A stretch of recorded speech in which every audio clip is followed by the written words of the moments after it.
কতবার বলবো ভাই যে এই ফোনটা এটা উপকার যেমন করে, জীবনটা ধ্বংস করে দেয়। মরে গেলে তো ভালো, কিন্তু এটা কোন লাগবে ভাই? দিনের পর দিন এই জিনিসটা দিয়ে, এই যন্ত্রটা দিয়ে আপনার ছেলেমেয়েরা যে কোন লেভেলের খারাপ গুনাহ করছে, খারাপ কাজগুলো করছে। আমি বারবার বলি যে একটা বিষধর সাপ যদি আপনার ছেলে বা মেয়ের বেডরুমে রাখতেন, তা মনে হয় ভালো হতো। সে তাকে সবল দিয়ে চলে যেত, মরে যেত, শেষ। এমন একটা যন্ত্র দিয়েছেন, এমন একটা বিষধর সাপ দিয়েছেন যেটা তাকে মারবে না, ধুকে ধুকে মারবে। ইহকালে হারাবে, আল্লাহ মাফ করবে, পরকালে শেষ হবে। আপনি তো মনে করতেছেন যে আমার ছেলেটা মেয়েটা তো বাইরে কারোর সাথে মিশে না, ভালোই তো, বাসায় থাকে, একা রুমে ঘুমায়, রুমের মধ্যে মনে হয় ভালো কিছুই করছে, ইবাদত করতেছে না।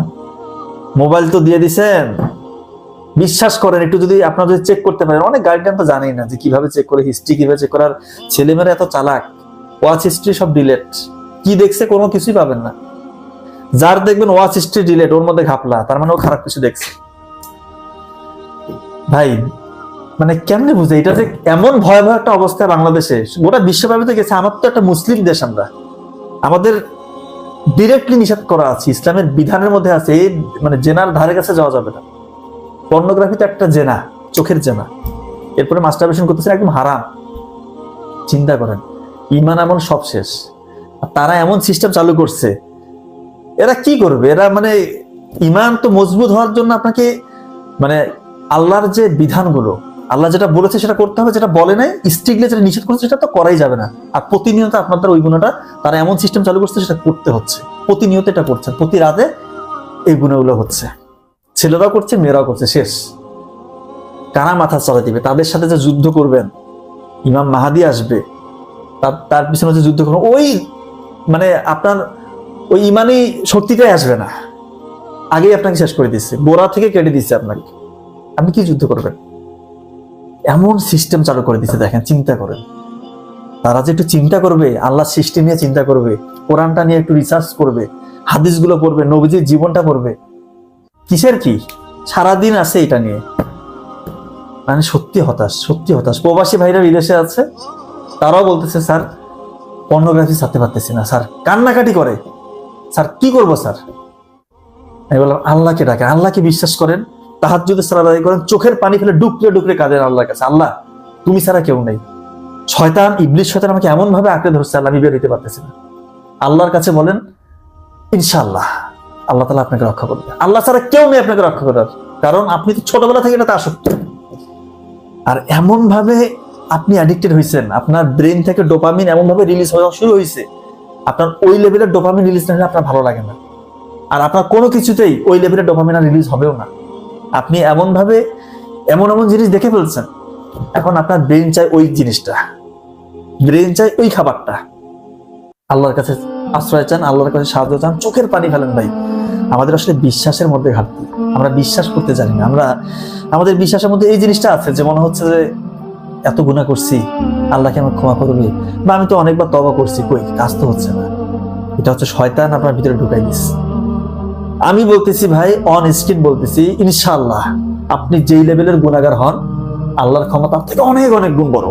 আপনি যেই লেভেলের গুনাহগার হন, আল্লাহ যে কত দয়ালু, কত মহান, এটা আপনি চিন্তা করতে পারবেন না। আপনি মন থেকে একদম সব ছেড়ে দেন, মন থেকে ছেড়ে দিয়ে আল্লাহর কাছে সিজদায় গিয়ে লুটিয়ে পড়েন, কান্না করেন যে আল্লাহ আমি ভুল করছি, আল্লাহ আমার মতো পাপী আর পৃথিবীতে কেউ নেই, আল্লাহ তুমি ছাড়া আমাকে কেউ নেই, রক্ষা করো। আমি বহুত ডাক্তারকে দেখাইছি, বহুত জনের পরামর্শ শুনছি, কোনো কাজ হচ্ছে না আল্লাহ। আমি নিজেও চেষ্টা করছি, কিন্তু কাজ হচ্ছে না আল্লাহ, তুমি আমাকে রক্ষা করো আল্লাহ। এই ইবলিস শয়তানের সাথে আমি পারতেছি না। পারবেন না? দেখেন, এই ইসরায়েলের সাথে, আমেরিকার সাথে মুসলিম কোনো দেশ পারতেছে? ওইভাবে পারতেছে? মাথায় যারা দিতে পারতেছে না, কেউ মাথায় যারা দিতে পারতেছে না। আর ইবলিস শয়তান কত শক্তিশালী, কত শক্তিশালী, ওর সাথে আপনার যুদ্ধ হচ্ছে, আপনি একা। আপনি পারবেন? আপনি পারবেন? সৌদি আরব, কাতার, বহুত টাকা, মুসলিম দেশের বহুত টাকা আছে, টাকার কারি কারি কারি টাকা, পারতেছে ওদের সাথে? পারবে না। হ্যাঁ পারবে একটা সময়, ইমাম মাহদি আসলে, সেটা পরের কথা, পরের কথা পরে হবে। কিন্তু আমি যেটা বুঝাচ্ছি, এদের সাথেই পারতেছে না। আর স্বয়ং ইবলিস শয়তানের সাথে আপনার যুদ্ধ হচ্ছে। পর্নোগ্রাফি, মাস্টারবেশন, স্পেশালি পর্নোগ্রাফি, এটা সরাসরি আপনি ইবলিস শয়তানের সাথে যুদ্ধ। আপনি কিভাবে পারবেন? আল্লাহর সাহায্য যদি আপনি না নেন, জিন্দেগিতে পারবেন না। এভাবে আপনার মৌত হবে, আল্লাহ মাফ করুন, এভাবে মৃত্যু চলে আসবে। এজন্য বলছে আল্লাহর সাহায্যকে কোনোভাবে ছোট করে দেখবেন না, এবং আল্লাহর সাহায্য ছাড়া আপনি কোনোভাবে বেরো হইতে পারবেন না, কোনো উপায় নাই। কোনো ডাক্তার, কোনো কবিরাজ কেউ পারবে না আপনাকে রক্ষা করতে। আল্লাহর কাছে লুটিয়ে পড়েন, সাহায্য চান, নাহলে কিন্তু ভাই কতবার বলবো, এটার যে ক্ষতিকর প্রভাব, স্মৃতিশক্তি কমে যাবে, মেজাজ খিটখিটে হবে, চারটার সাথে খারাপ ব্যবহার করবেন, সমাজে কারোর সাথে মিশতে মন চাবে না, সারাদিন মনে হবে একাকি রুমের মধ্যে থাকি আর পর্ন দেখি। কারোর সাথে চোখে চোখ রেখে যে কথা বলার একটা ব্যাপার, এটা সামাজিক যে সৌন্দর্য, বড়দেরকে সম্মান করা, ছোটদেরকে স্নেহ করা থাকবে না, উঠে যাবে। মেজাজ খিটখিটে, দেখবেন যে যারা বিয়ে করেছে বলতেছে 1 মিনিট সময় পাচ্ছে না, দ্রুত বীর্যপাত হয়ে যাবে। টেস্টোস্টেরন হরমোনের অবস্থা একেবারেই খারাপ, ইরেকশন ঠিক মতো হবে না ছেলেদের, ইরেকটাইল ডিসফাংশন। যারা স্টুডেন্ট পড়ালেখা করবে, নাই পড়ালেখা অবস্থা খুব খারাপ, কিছুই মনে থাকে না, স্যার কালকে কি পড়ছে আজকে নাই, কারো নাম শুনছেন কিছুই মনে নেই। মানে এটা পৃথিবীর সব থেকে ভয়ঙ্কর মাদক হচ্ছে এটার মধ্যে দিয়ে দিস, এই পর্নোগ্রাফি, এর উপরে কোনো মাদক নেই। এবং আমি একটা কথা বারবার বলি, খুব ইম্পর্টেন্ট কথা, আপনার অনুশোচনা, আপনার অনুতপ্ত হওয়ার ব্যাপারটা হবে এই লেভেলের, আপনার কোনো ভুলের কারণে, কথাটা খুব মনোযোগ দিয়ে শুনে, আপনার কোনো ভুলের কারণে যদি আপনার খুব সব থেকে আপনজন, আপনার নিকটজন কে হইতে পারে, আপনার মা বাবা, আপনার স্বামী স্ত্রী, আপনার ছেলে মেয়ে, এই তো ভাই বোন, এদের যদি কারো মৃত্যু হয়, আল্লাহ মাফ করুন, আপনার কোনো ছোট্ট ভুলের কারণে, আপনি একটা ভুল করে ফেলছেন, যে ভুলের কারণে তার মৃত্যু হয়েছে, কিরকম হইতে পারে, ধরেন একটা কারেন্টের ছোট কাজ, অনেক সময় বাসায় অনেকেই করে, কাজ একটু করতেছেন, তো একটা তার আপনি অরক্ষিত রেখে পাশের রুমে কোনো একটা জিনিস আনতে গেছেন, ওই সময় আপনার বাড়ির কাছের মানুষ, মা বাবা, ভাই বোন, স্ত্রী, স্বামী স্ত্রী, ছেলে মেয়ে, যে কেউ একজন ঢুকছে, ওই জায়গায় হাত দিয়ে দিয়েছে, এসে দেখতেছেন সে কারেন্টের মধ্যে শক খেয়ে পড়ে আছে, বান হয়ে গিয়েছে, পুরো মরে গেছে, আর কোনো তার জীবন নাই। এই দৃশ্য দেখে আপনার ব্রেইনের অবস্থাটা ওই সময় কি হবে চিন্তা করেন। প্রথমত আপনি থমকে যাবেন, মানে কান্নায় ভেঙে পড়বেন, এবং অনুশোচনা এবং অনুতপ্ত হওয়ার যে ব্যাপারটা আপনার কোন লেভেলে যাবে চিন্তা করেন। এটা কি মানে ওনাকে কবরস্থানে দ্বারস্থ করলেন, কবর দিয়ে আসলেন, এরপরে কি অনুশোচনা শেষ হয়ে যাবে? 1 দিন 2 দিন মনে থাকবে নাকি? 5-7 দিন, 1 মাস, বেশ যদি এই ভুলটা না করতাম, যদি আমি তারটা অরক্ষিত না রাখতাম, আজকে হয়তো আমার মাটা, বাবাটা, আমার ছেলেটা, মেয়েটা বেঁচে যেত, এরকম মনে হবে না? এটা কি 1 মাস 2 মাস? মৃত্যুর আগ পর্যন্ত আপনার এই অনুশোচনা থাকবে, মৃত্যুর আগ পর্যন্ত। আপনার এই খারাপ জিনিস দেখার পর, পর্নোগ্রাফি দেখার পর, মাস্টারবেশন করার পর অনুশোচনা, অনুতপ্ত হওয়ার ব্যাপারটা তার থেকেও বেশি হতে হবে। তাহলে আল্লাহ তাআলা আপনাকে সাহায্য করবে ইনশাআল্লাহ, আল্লাহ তাআলা আপনাকে ক্ষমা করবে। আমার কি কথাটা বুঝতে পারছেন?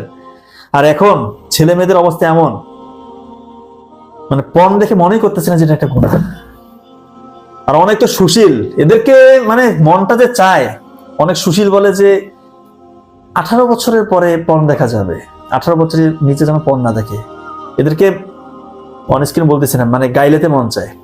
এটা কি বলবো, এরা হচ্ছে সব থেকে খারাপ ভণ্ড। 18 বছরের পরে পর্ন দেখা যাবে না, তোকে বলছে। এরা চায় যে এগুলো সহজলভ্য হয়ে যাক। যারাই দেখবেন এই ধরনের কথা বলবে, মানে একটু ইজি করে দিবে, মানে একটু ইজি, হ্যাঁ ইজি না, এরা হচ্ছে ভণ্ড, এটা সমাজ ধ্বংস করার জন্য আসছে। এরা, এদের কথায়, এদের ফাঁদে পা দিবেন না। আর নাটক সিনেমা, ওদেরকে তো বলছি, ওরা তো ভয়ানক ভণ্ড। নাটক সিনেমা চলবে না, বাসায় টেলিভিশন রাখবে না, কিসের টেলিভিশন, আর মোবাইল ফোন আরেক ভয়ঙ্কর জিনিস। এজন্য বলছি ভাই, একটু সতর্ক হন, ইমানটা এভাবে হারাইয়েন না, শেষ হয়ে যাবেন ভাই, বিশ্বাস করেন। আল্লাহ